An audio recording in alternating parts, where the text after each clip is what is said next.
Welcome to బీజేటీవీ. ముందుగా headlines చూద్దాం. సరదాగా క్రికెట్ ఆడిన సీఎం జగన్. మంత్రి ఆర్కే రోజాకు దగ్గరుండి ఎలా ఆడాలో చెప్పిన సీఎం. తోటి మంత్రులు, అధికార యంత్రాంగం సంబరంగా చప్పట్లు.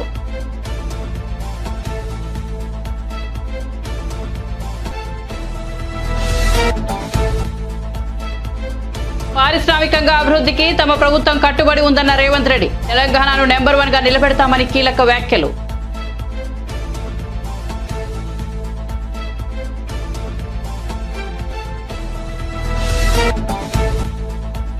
భూమన అధ్యక్షతన టీటీడీ పాలక మండలి సమావేశం. వారికి జీతాలు పెంపు, ఉద్యోగులపై టీటీడీ వరాల వర్షం. పలు కీలక నిర్ణయాలకు ఆమోదం.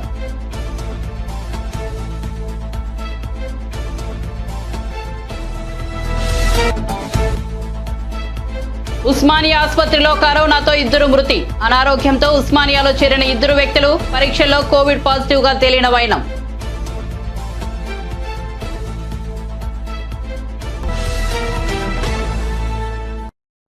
ఇక వార్త వివరాల్లోకి వెళ్తే, ప్రజా సంక్షేమ కార్యక్రమాలు నిత్యం వాటి సమీక్షలతో క్షణం తీరిక లేకుండా గడిపే ముఖ్యమంత్రి వైఎస్ జగన్మోహన్ రెడ్డి సరదాగా సందడి చేస్తే ఎలా ఉంటుంది?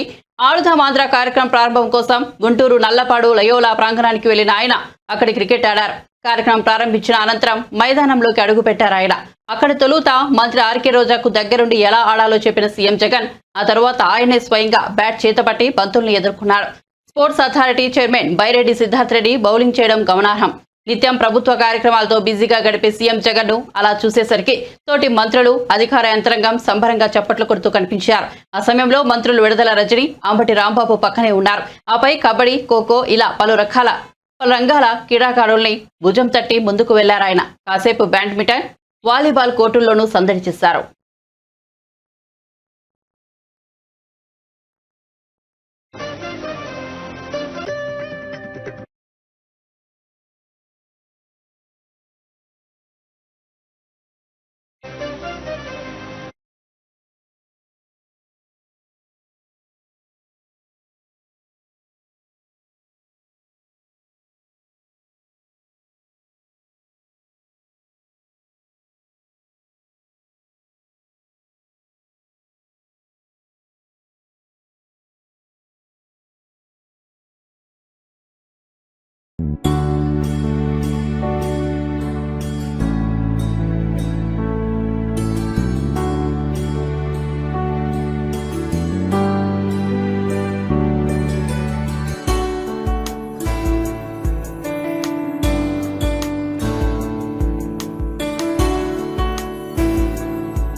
తెలంగాణ రాష్ట్రంలో పారిశ్రామిక అభివృద్ధి తమ ప్రభుత్వం కట్టుబడి ఉందని, అభివృద్ధిలో రాష్ట్రాన్ని నెంబర్ 1 గా నిలబెడతామని ముఖ్యమంత్రి రేవంత్ రెడ్డి స్పష్టం చేశారు.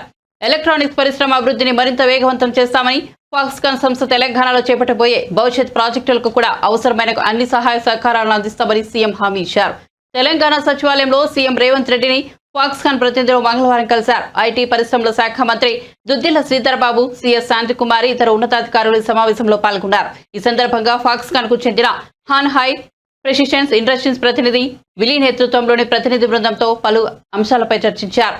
కొంగర కలాన్ ఉత్పాదక కేంద్రం నిర్వహణకు అవసరమైన సహాయ సహకారాలను అందిస్తామని సీఎం హామీ ఇచ్చారు. ఈ సందర్భంగా సీఎం రేవంత్ రెడ్డి మాట్లాడుతూ, ప్రజల ఆకాంక్షలను కాపాడే బాధ్యత కొత్తగా ఏర్పడిన తమ ప్రభుత్వంపై ఉందన్నారు. అన్ని వర్గాలకు స్నేహపూర్వకంగా ఉండే విధానాన్ని అవలంబిస్తున్నామని, పారిశ్రామికవేత్తలకు కూడా పూర్తి సహాయ సహకారాలు అందిస్తామని అన్నారు. పరిశ్రమల అభివృద్ధి, ఏర్పాటుకు కావాల్సిన అనుమతులు సులభంగా అందించడంతో పాటు మౌలిక సదుపాయాలను కల్పిస్తామని రేవంత్ రెడ్డి పేర్కొన్నారు. రాష్ట్రాన్ని పారిశ్రామికంగా దేశంలోనే అగ్రగామిగా ఉంచేందుకు కావాల్సిన అన్ని చర్యలను తీసుకుంటామని తెలియజేశారు.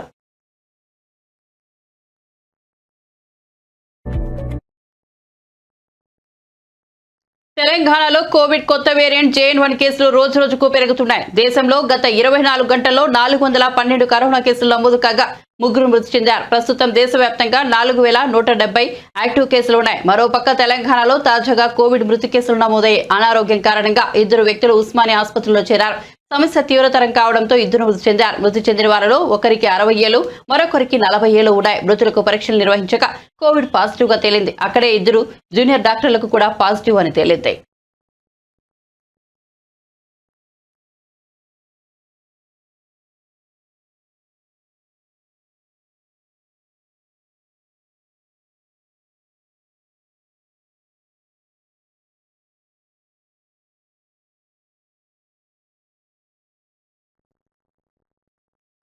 తమ డిమాండ్ల సాధన కోసం ఏపీలో అంగన్వాడీలు గత 2 వారాలుగా సమ్మె చేస్తున్న సంగతి తెలిసిందే. కాగా రాష్ట్ర ప్రభుత్వం తమ డిమాండ్లను పట్టించుకోవడం లేదంటూ అంగన్వాడీ కార్యకర్తలు, సహాయ సిబ్బంది ఓ కొండముచ్చు కోతికి వినతిపత్రం సమర్పించారు. సిఐటియు ఆధ్వర్యంలో నిర్వహించిన ఈ సమ్మె కార్యక్రమంలో పెద్ద ఎత్తున అంగన్వాడీలో పాల్గొన్నారు. ఈ సందర్భంగా అక్కడికి వచ్చిన ఓ కొండముచ్చుకు వినతిపత్రం అందించారు. ఓ అంగన్వాడీ నేత ఇచ్చిన వినతిపత్రాన్ని ఆ కొండముచ్చు అందుకోవడంతో అందరూ చప్పట్లు కొట్టారు. దీనికి సంబంధించిన వీడియోను తెలుగుదేశం పార్టీ తన సోషల్ మీడియా ఖాతాలో పంచుకుంది. జగన్ ఎలాగో పట్టించుకోవడం లేదని అంగన్వాడీలు కొండముచ్చుకు వినతిపత్రం అందజేశారని పేర్కొంది.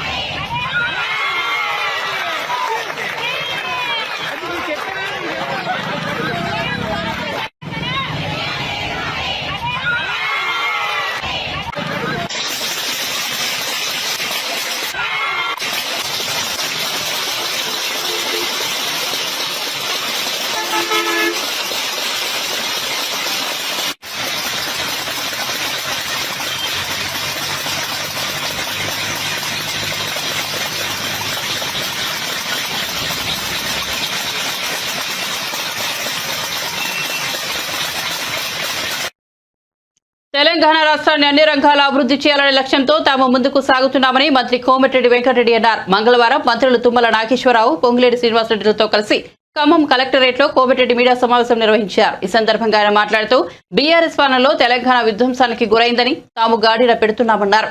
ప్రాజెక్టుల పేరుతో బీఆర్ఎస్ నాయకులు కోట్లాది రూపాయలు దోచుకున్నారని ఆరోపించారు. కాళేశ్వరం ప్రాజెక్టు డిజైన్ చేశారని చెప్పుకున్న కేసీఆర్ కనీసం 1 ఎకరాకు కూడా నీరు ఇవ్వలేదన్నారు. కనీసం కాలువలు త్రవ్వలేదన్నారు. మేడిగడ్డ కుంగిపోవడం తెలంగాణకి తలవంపులని దుయ్యబట్టారు. మేడిగడ్డ కుంగుబాటు వెనుక విధ్వంసక చర్య ఉందని కల్లబుల్లి కబుర్లు చెప్పారని మండిపడ్డారు. ఖమ్మం జిల్లాతో పాటు తెలంగాణ రాష్ట్రాన్ని అన్ని రంగాలలో అభివృద్ధి చేయాలన్న లక్ష్యంతో కాంగ్రెస్ ముందుకు సాగుతోందన్నారు. పేదవాడి ఆత్మగౌరవం నిలబెడతామని, నిజాయితీతో కూడిన పాలన ప్రజలకు అందిస్తామన్నారు. ప్రజలతో సన్నిహిత సంబంధాలు ఉన్న పొంగిరెడ్డి శ్రీనివాసరెడ్డి గారు, అలాగే మా సహచరి డిప్యూటీ సీఎం గారు ఈరోజు ఢిల్లీ ప్రోగ్రాంకు రాలేకపోయారు. మొదటి సమావేశం ప్రజాపాలన మీద ఇప్పుడే ఆఫీసర్స్తో ఒక అవగాహన సదస్సులాగా పెట్టుకున్నాం.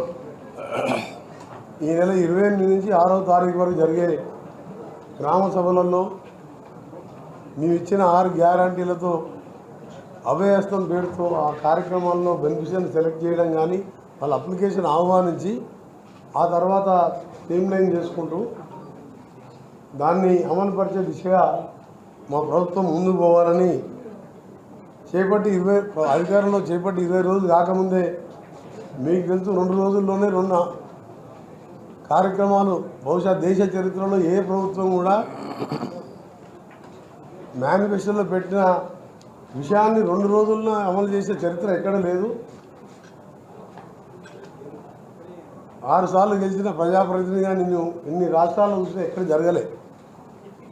మీళ్ళ కార్యక్రమంలో ఏ విధంగా పేదలైన అరువులకు చెందాలి, దాని విధంగా ఏ విధంగా మేము అందరినీ కూడా సెలెక్ట్ చేసుకోవాలి, ఆదరా బాదరా కాకుండా ఉన్నవారికి పేదవారు చెందవలసిన స్కీమ్స్ చెందకుండా అతి పేదమైన నిరుపేద నుంచి మొదలుపెట్టుకొని ప్రతి ఒక్కరికి అర్హులైన వారికి చెందాలనే ఉద్దేశంతో ఒక మంచి ప్రాసెస్తో స్టార్ట్ చేసినాం. దాని 6 తర్వాత గౌరవ ముఖ్యమంత్రి గారు మంత్రులు మేము కూర్చొని దాన్ని ఫైనల్ చేసి మేము ఇచ్చిన మేనిఫెస్టోలో చెప్పిన ప్రకారం 100 డేస్లోపే ఆ కార్యక్రమాలను కూడా లాంచ్ చేయడం జరుగుతుంది. లాంచ్ చేయడంతో పాటు విధ్వంసమైన తెలంగాణని గాడిలో పెడుతూ ఏ డిపార్ట్మెంట్ చూసినా నష్టాల బారినే ఉన్నది. 1000 కోట్లలో, మామూలు కోట్లలో కాదు. ఉదాహరణకు కాళేశ్వరం సంబంధించిన విషయంలో రేపు మా గౌరవ ఇరిగేషన్ శాఖ మంత్రులు శ్రీధర్ బాబు గారు, ఉత్తమ్ కుమార్ రెడ్డి గారు కూడా 29th రోజు విజిట్ పోతున్నారు. ఆగవేగాల మీద నేనే డిజైన్ చేసినా, నేనే చీఫ్ ఇంజనీర్ అని చెప్పి ప్రాజెక్టు కట్టి 1,70,000 కోట్ల అప్పు చేసి ఒక్క కొత్త ఎకరానికి కూడా ఆయకట్టు ఇవ్వకుండా 10 గండిపేటలంతా ఉండే మల్లన్న సాగర్ నిర్మించి, కొండపోచమ్మ నిర్మించి తన ఫామ్ హౌస్ తప్ప కొత్త ఎకరానికి ఆయకట్టు ఇవ్వలేదు. ఇది వాస్తవం. మీరు దాని మీద వాళ్ళు ఎన్ని చెప్పినా మీరు పత్రికా విలేకరులు, మేధావులు, సీనియర్స్ మీరు పోయి ఒకసారి చూసుకోవచ్చు. నిన్న మననే 6 నెలల ముందు నిజాం సాగర్ కూడా నింపుతానికి జిఫ్ట్కు టెండర్లు పిలిచింది తప్ప 400 ఎకరాల ఫామ్ హౌస్ తప్ప ఎక్కడ కాలువలు తీయలేదు. అది వాస్తవమైన మాట. దాంతోపాటు మీ మొదలుపెట్టిన మహబూబ్నగర్ పాలమూరు ప్రాజెక్టు కానివ్వండి, ఎస్ఎల్బిసి టన్నల్ స్కీమ్ కానివ్వండి, ఏఎంఆర్పి ప్రాజెక్టు, కలవకుర్తి, నెట్టెంపాడు, భీమా, అవన్నీ కూడా దాని తర్వాత మొదలైన కాళేశ్వరం పూర్తయింది తప్ప అది పూర్తి కాలేదు. అది ఎక్కడ 40-30-40% పూర్తి కాలేదు. వాటర్ సోర్సెస్ లేదు. ఉదాహరణకు నల్గొండలో డిండి రిజర్వాయర్ నిర్మిస్తూ దాని సోర్స్ ఇప్పటికీ ఫైనల్ చేయలేదు. రిజర్వాయర్ అయినా రైతుల భూములు తీసుకున్నాం. ఆ రోజుల్లో మేము రాజశేఖర రెడ్డి గారు కాంగ్రెస్ ప్రభుత్వం ఉన్నప్పుడు నాగార్జున సార్ కట్టి 70 ఏళ్ళైనా చెక్కు కూడా ఉంటే కెనాల్స్ డ్యామేజ్ అయితే కూడా రాజశేఖర రెడ్డి గారు వరల్డ్ బ్యాంక్తో అగ్రిమెంట్ చేసుకొని కెనాల్స్ లైనింగ్తో పాటు స్ట్రక్చర్ని పూర్తి చేసి అంటే ఒక ఫ్యూచర్ ప్రోగ్రామ్తో ముందుకు పోయాం. కానీ ఎక్కడ చేసినా పాత ప్రాజెక్ట్ పక్కకు పెట్టి ఆయన ఇష్టం ఉన్న డిజైన్ చేసుకొని ఆఖరికి ఏమైందంటే మేడిగడ్డ బ్యారేజ్ కుంగిపోతే అది ఎంత ఇన్సల్ట్ టు తెలంగాణ స్టేట్ మొత్తం దేశంలో. దాంట్లో కొందరు అధికారులు చెప్పారు ఇది విధ్వంస చర్య అని చెప్పాను. విధ్వంస చర్య అయితే ఎవరన్నా నక్సలైట్లు కానీ ఎవరైనా చేస్తే బాంబులు పెట్టినా అది బ్యారేజ్ పైకి లేచిపోతుంది తప్ప నీళ్ళలో కునిపోదు. అలా కలపల్లి మాటలు చెప్తే దాని మీద డీటెయిల్గా ఇరిగేషన్ అలా సీఎం గారు రివ్యూ చేస్తున్నారు. దాని మీద కూడా తప్పకుండా చర్యలు తీసుకుంటాం. ఏమన్నా సరే మొదటి సమావేశం కాబట్టి మీకు తెలుసు కేసీఆర్ గారు ఏం చేసిండ్రు, తెలంగాణ ఎవరు ఇచ్చిండ్రు, ఇవన్నీ పాయింట్లు మళ్ళీ అరిగిపోయిన రికార్డులాగా చెప్పే అవసరం లేదు. డెఫినెట్గా మా 3 సీనియర్ మినిస్టర్స్ ఉన్నారు. ఇన్ఛార్జ్ మినిస్టర్గా గౌరవ ముఖ్యమంత్రి గారు పల్నాడు జిల్లా సత్తెనపల్లిలో నిర్వహించిన వంగవీటి రంగా వర్ధంతి కార్యక్రమంలో ఏపీ మంత్రి అంబటి రాంబాబు పాల్గొన్నారు. ఈ సందర్భంగా ఆయన మాట్లాడుతూ వంగవీటి రంగాను చంపింది నాటి టీడీపీ ప్రభుత్వమేనని ఆరోపించారు. దాంతో ప్రజలు టీడీపీ ప్రభుత్వాన్ని గద్దెదించాలని పట్టుబట్టి కాంగ్రెస్ పార్టీని గెలిపించి అధికారంలోకి తీసుకొచ్చారని వెల్లడించారు. ఆ తర్వాత జరిగిన పరిణామాలతో కాంగ్రెస్ పార్టీలో ఒకరిద్దరు నేతలు మారడం, మళ్లీ ఎన్టీఆర్ అధికారంలోకి రావడం జరిగిందని అంబటి రాంబాబు వివరించారు.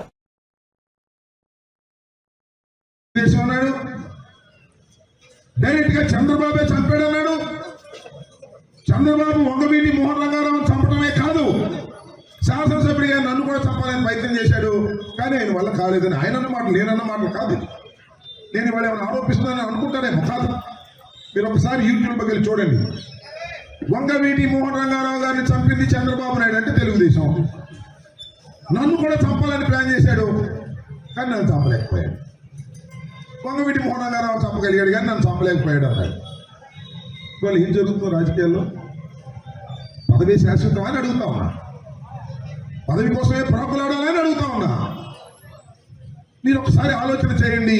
పదవి కోసమే ప్రాకులాడేవాడిని సమాజం క్షమించదని మనం చేస్తున్నాం. వంగవీటి మోహన్ రంగారావు గారి మీద ప్రేమ ఉంటే, వంగవీటి మోహన్ రంగారావు గారి హత్య దారుణమని నమ్మితే, ఆయన ఆత్మ శాంతించాలి అంటే ఎట్టి పరిస్థితుల్లోనూ తెలుగుదేశాన్ని ఓడిస్తే తప్ప ఆయన ఆత్మ శాంతించదనే విషయాన్ని మీరు దయచేసి గమనించమని మనం చేస్తున్నాం. తిరుమల తిరుపతి దేవస్థానం పాలక మండలి కీలక నిర్ణయాలు తీసుకుంది. ఉద్యోగాల జీతాల పెంపుదలతో పాటు ఇంటి పట్టాలు, పలుచోట అభివృద్ధి కార్యక్రమాలకు కోట్లాది రూపాయలను మంజూరు చేసింది.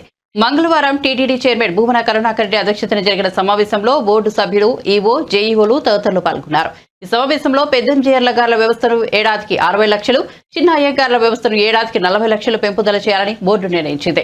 లడ్డూపోటులోని కార్మికులకు ప్రస్తుతం ఇస్తున్న 28,000 నుంచి 38,000కు వేతనాలు పెంచాలని నిర్ణయించింది. వాహనం బేరర్లు, ఉగ్రాణ కార్మికులు స్కిల్ లేబర్ గా గుర్తించి తగిన వేతనాలు పెంచాలని, కళ్యాణ కట్టలో పీస్ రేట్ బార్బర్ల వేతనాలు కనీసం 20,000 ఇవ్వాలని నిర్ణయించింది. దానికి పాలక మండలి సహకారము ఇవన్నీ కలగలిసి అత్యద్భుతంగా సామాన్య భక్తులకు, విఐపి భక్తులకు ఎవ్వరికీ కూడా ఎచ్చట ఏ చిన్న అసంతృప్తి లేకుండా చాలా చక్కగా నిర్వహణలో తోడ్పడినందుకు పాలక మండలిని నిర్వహించినందుకు ఈఓ గారు, సిబ్బందిని మనస్ఫూర్తిగా అభినందిస్తున్నా. పాలక మండలి తీసుకున్నటువంటి నిర్ణయాలలో ముఖ్యమైనటువంటివిగా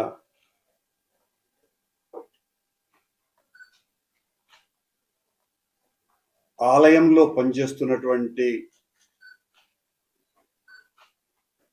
పోటు కార్మికుల కష్టాన్ని గుర్తించినటువంటి మా పాలక మండలి శాశ్వత ఉద్యోగస్తులు కానటువంటి పోటు కార్మికులకందరికీ కూడా ఒక్కొక్కరికి 10,000 రూపాయల చొప్పున వేతనం పెంచాలి అని నిర్ణయం తీసుకోవటం జరిగింది. ఎంతో కష్టంతో కూడినటువంటి పనిచేసే వాహన శోధకులు మరియు ఉగ్రాణంలో పనిచేసేటువంటి కార్మికులు, ఈ 2 విభాగాల శ్రామికుల్ని స్కిల్డ్ లేబర్గా వాళ్లను గుర్తించటం జరిగి తగిన రీతిలో వాళ్ళ జీతాలను పెంచే కార్యక్రమాన్ని చేయాలని నిశ్చయించటం జరిగింది. అలాగే 100 సంవత్సరాలుగా స్వామి ఆలయంలో పాలనా వ్యవహారాలను, అర్చక పాలన వ్యవహారాలను పర్యవేక్షించే పెద్దజీయర్ మఠానికి, చిన్నజీయర్ మఠానికి వాళ్ళు చేస్తున్నటువంటి సేవలకు గత కొన్ని దశాబ్దాలుగా తిరుమల తిరుపతి దేవస్థానమే వారి మొత్తం వ్యవస్థల యొక్క ఆర్థిక సౌకర్యాన్ని టీటీడీ చేస్తున్నది. ప్రస్తుతం కొనసాగుతున్నటువంటి వాళ్ళ ఆర్థిక సహాయము, వాళ్ళకి ఇచ్చేటువంటి ఆర్థిక సాయం చాలా రోజుల క్రితం నుంచి పెంచలేదు. కాబట్టి ఈ పాలక మండలి పెద్దజీయర్ స్వామి వ్యవస్థకి ప్రతి ఏటా 60 లక్షల రూపాయలు, చిన్నజీయర్ వ్యవస్థకి 40 లక్షల రూపాయలు అదనంగా పెంచి వాళ్లకు ఏ రకమైన ఇబ్బంది రాకుండా, అందులో పనిచేసేటువంటి ఉద్యోగస్తులకు అభద్రత లేకుండా చూడాలనేటువంటి నిర్ణయానికి వచ్చి ఇద్దరికి కలిపి 1 కోటి రూపాయలని ప్రతి ఏటా పెంచాలనేటువంటి నిర్ణయాన్ని తీసుకోవటం జరిగింది.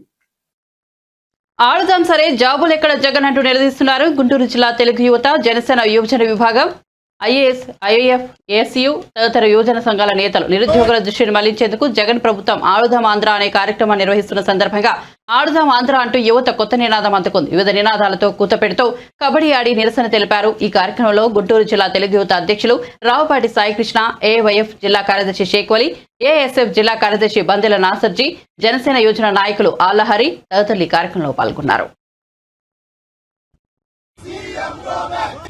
డిగ్రీ పరీక్షలు, సెమిస్టర్ పరీక్షలు ఉంటే ఇప్పుడు ఆటల పోటీలు పెడుతూ తన రాజకీయ లబ్ధి పొందాలని చూస్తా ఉన్నాడు.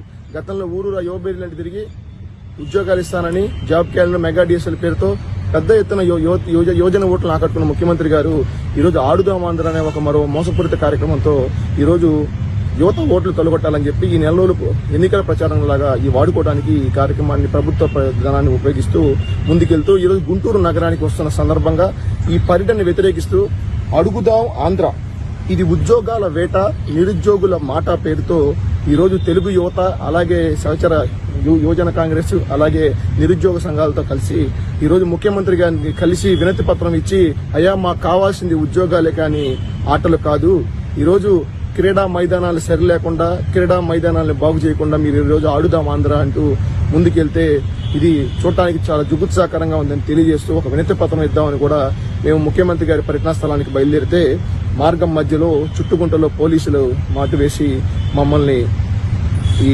యోజన విద్యార్థి నాయకులందరినీ ఈడ్చుకెళ్తూ అరెస్టులు చేసి ఈరోజు అక్రమంగా పోలీస్ స్టేషన్ తరలించిన పరిస్థితిని వ్యతిరేకిస్తా ఉన్నాం. దీన్ని తీవ్రంగా ఖండిస్తా ఉన్నాం. ఎందుకంటే ఈరోజు నిరుద్యోగుల పక్షాన నిరుద్యోగుల మాటగా మేము అడుగుదాం ఆంధ్ర అంటూ జాబ్ క్యాలెండర్ ఎక్కడ, మెగా డిఎస్ఎల్ ఎక్కడ అని ఆడుదాం సరే ఉద్యోగాలు ఎక్కడ పేరుతో, అలాగే ఆడుదాం సరే ఆట స్థలాలు ఎక్కడ పేరుతో వరుసగా కార్యక్రమాలు చేశాం. మళ్ళీ ఇప్పుడు తెలుగు యువత ప్రధానంగా ఈ కార్యక్రమాలను ముందుకు తీసుకెళ్తూ గుంటూరు జిల్లా వ్యాప్తంగా ఈరోజు ముఖ్యమంత్రి గారు చేసిన ప్రజా వ్యతిరేక విధానాలని పూర్తి స్థాయిలో మేము వ్యతిరేకిస్తా ఉన్నాం.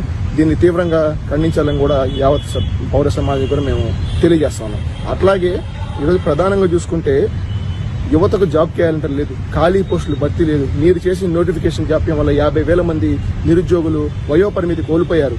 కానీ ఈ రోజు చూసుకుంటా ఉంటే ఈరోజు ప్రధానంగా ఆంధ్రప్రదేశ్ రాష్ట్రంలో యువత, విద్యార్థులు, నిరుద్యోగులందరూ మాకు ఉద్యోగాలు కావాలి కానీ ఆటలు కాదని కోరుకుంటున్నా. ఈరోజు ముఖ్యమంత్రి గారు ఆటలే ఆడించాలని చెప్పి ఈ విధంగా ముందుకెళ్తా ఉన్నారు. అట్లాగే చూసుకుంటా ఉంటే ప్రధానంగా మీరు ఏదైతే ఈ 12 కోట్ల రూపాయల ప్రజాధనంతో కావచ్చు, పబ్లిసిటీ అమౌంట్తో కావచ్చు, గ్రంథాలయాలు బాగు చేయొచ్చు, 50,000 మంది నిరుద్యోగులకు మీరు నిరుద్యోగ భృతి ఇవ్వచ్చు. ఈ రోజు గ్రూప్ 1, గ్రూప్ 2 వయోపరిమితి కోల్పోయారంటే అది కేవలం మీరు చేసిన తప్పిదం వల్ల. కానీ వీటన్నింటిని పక్కదో పట్టేసి మేము ఇట్లా ప్రచార యావలో భాగంగా ప్రచారాలు చేసుకుంటామని టీ-షర్ట్లు, బ్యాట్లు, గార్డులు మేము కూడా ముఖ్యమంత్రి గారు ఫోటోలు వేసుకుంటా ఉన్నారు. వైఎస్ జగన్ వదిలిన బాణం చివరికి ఆయనకే గుచ్చుకుపోతోందని టీడీపీ సీనియర్ నాయకుడు మాజీ మంత్రి నక్క ఆనందబాబు అన్నారు. అమరావతిలో మంగళవారం ఆయన మీడియాతో మాట్లాడుతూ జగన్ రత్నం పంచుకు పుట్టిన చెల్లెలే తమ మేలు కోరుకుందంటే రాష్ట్రంలో పరిస్థితి ఎలా ఉందో అర్థం చేసుకోవాలన్నారు. వైఎస్ షర్మిలకు దగ్గర కావాల్సిన అవసరం తమ పార్టీకి లేదని, దగ్గర చేసుకునే ప్రయత్నాలు కూడా తాము చేసుకోబోమని స్పష్టం చేశారు. నమ్ముకున్న వాళ్ళని వంచడం వైఎస్ జగన్ నైజమని ఆనందబాబు విమర్శించారు. ద్రోహం ప్లస్ దగా కలిపితే జగన్మోహన్ రెడ్డి అని ఇలా ప్రతిరోజు అనేక అంశాలు బయటకు వస్తూ ఉన్నాయి. అందరికీ తెలుసు, అర్థమైపోయింది. వాడుకొని వదిలేయడం జగన్మోహన్ రెడ్డి నైజం. తన సొంత ప్రయోజనాల కోసం ఎవరినైనా బలి పెట్టడం ఆయన లక్షణం. చెప్పేదొకటి, చేసేదొకటి. విశ్వసనీయత గురించి ప్రతిసారి మాట్లాడే వ్యక్తి అసలు ఏమాత్రం ఆ విశ్వసనీయత అనే పదానికి అర్థం లేని వ్యక్తి జగన్మోహన్ రెడ్డి. అది 57 నెలల పరిపాలనలో ప్రజలు అర్థం చేసుకున్నారనేది స్పష్టంగా కనపడతా ఉంది. ఇలా ఓట్లేసి గెలిపించిన పులివెందుల ప్రజల్ని అడ్డగోలుగా వంచాడు. ఇవాళ నిన్న 3 రోజులు కడప జిల్లాలో పర్యటన జరిగితే, పులివెందుల్లో పార్టీ మీటింగులు, రివ్యూలు జరిగితే వాళ్ళు కూడా చేత్కరించుకునేటటువంటి పరిస్థితి. భయపడిపోతా ఉన్నారు ఈయన పరిపాలన పట్ల. ఏ విధంగా రేపు ప్రజల మధ్యకి వెళ్ళాలని చెప్పి వాళ్ళు భయపడిన పరిస్థితి కనపడ్డాయి. ఇలా అన్ని విధాలుగా ఇవాళ ఇతను మాట్లాడే మాటలు, చేసే చేష్టలు. ఇలా తండ్రి ఆ రోజున రాజశేఖర రెడ్డి గారు చనిపోయాడు. చనిపోయిన రోజున దాన్ని ఒక పెద్ద కుట్రగా చిత్రీకరించి రిలయన్స్ అంబానీలే హత్య చేయించారని చెప్పి రాష్ట్రంలో, ఉమ్మడి రాష్ట్రంలో ఉన్నటువంటి రిలయన్స్ మాల్స్, పెట్రోల్ బంకులు, వందలాది వాళ్ళ వ్యాపార సంస్థల మీద దాడులు చేపించి రకరకాలుగా వేలాది మంది మీద కేసులు పెట్టారు ఆ రోజున. అటువంటి రిలయన్స్ అంబానీలకి ఈయన ముఖ్యమంత్రి అయిన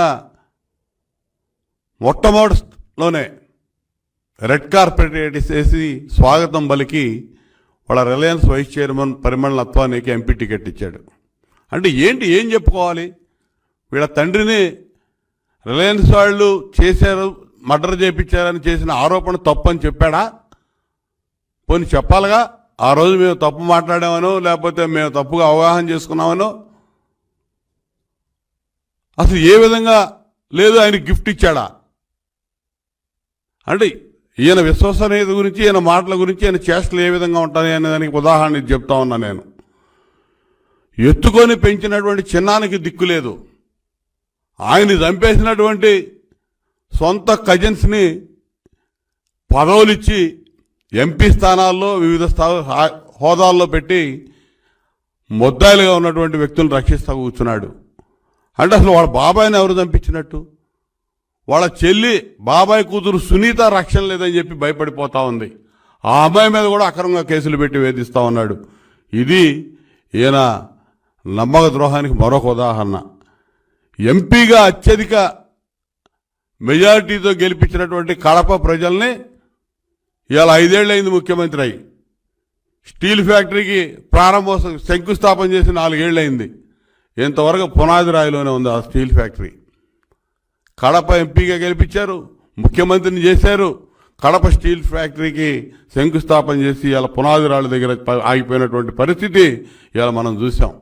అన్నమయ్య డ్యామ్ కొట్టుకుపోతే దిక్కు లేదు ఈ రోజు వరకు కూడా. ఇలా ఏం చేయాలో మరి దిక్కుతోచని స్థితిలో సొంత జిల్లా సొంత నియోజకవర్గం ప్రజలు ఇతను చేసిన నమ్మక ద్రోహానికి బాధపడతా ఉన్నారు. ఇక కృష్ణా తుంగభద్ర జలాల మీద మనకున్నటువంటి హక్కుల్ని పూర్తిగా దారాదత్తం చేసి రాయలసీమ ప్రజలకి పూర్తిగా ద్రోహం చేశారు నీటి వాటాల్లో జగన్మోహన్ రెడ్డి. ఇవాళ అర్థమవుతా ఉంది ప్రజలకి, రాయలసీమ ప్రజలకి. ఇలా అందరికీ సొంత తల్లికి చెల్లికి ద్రోహం చేసేవాడు ఎవడన్నా ఉంటాడా? చిత్తూరులో ఆడుదామాంధ్ర కార్యక్రమాన్ని ప్రారంభించారు రాష్ట్ర విద్యుత్, అటవీ, భూగర్భ గనుల శాఖ మంత్రి పెద్దిరెడ్డి రామచంద్రారెడ్డి. ఈ కార్యక్రమంలో ZP chairman Shri Govindappa Srinivasulu, MLA Shri Aruni Srinivasulu, collector Shri Shanmohan, SP Rishanth Reddy తదితరులు పాల్గొన్నారు.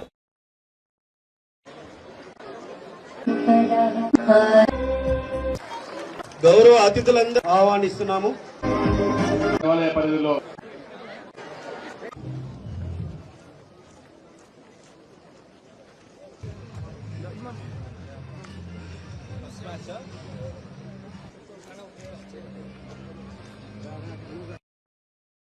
బులెటిన్ ముగించే ముందు హెడ్లైన్స్ మరోసారి చూద్దాం.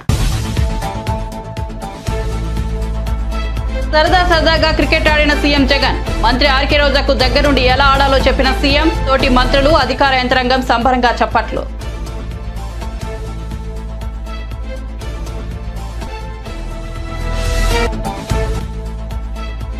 పారిశ్రామికంగా అభివృద్ధికి తమ ప్రభుత్వం కట్టుబడి ఉందన్న రేవంత్ రెడ్డి. తెలంగాణను నెంబర్ 1 గా నిలబెడతామని కీలక వ్యాఖ్యలు.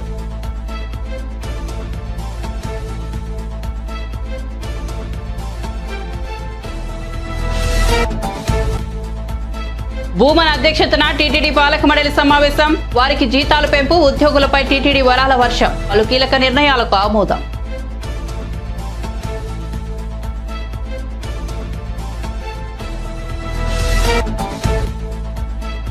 ఉస్మానియా ఆసుపత్రిలో కరోనాతో 2 మృతి. అనారోగ్యంతో ఉస్మానియాలో చేరిన 2 వ్యక్తులు.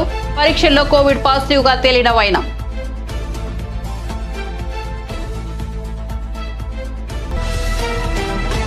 అప్డేట్స్ కోసం చూస్తూనే ఉండండి BJTV.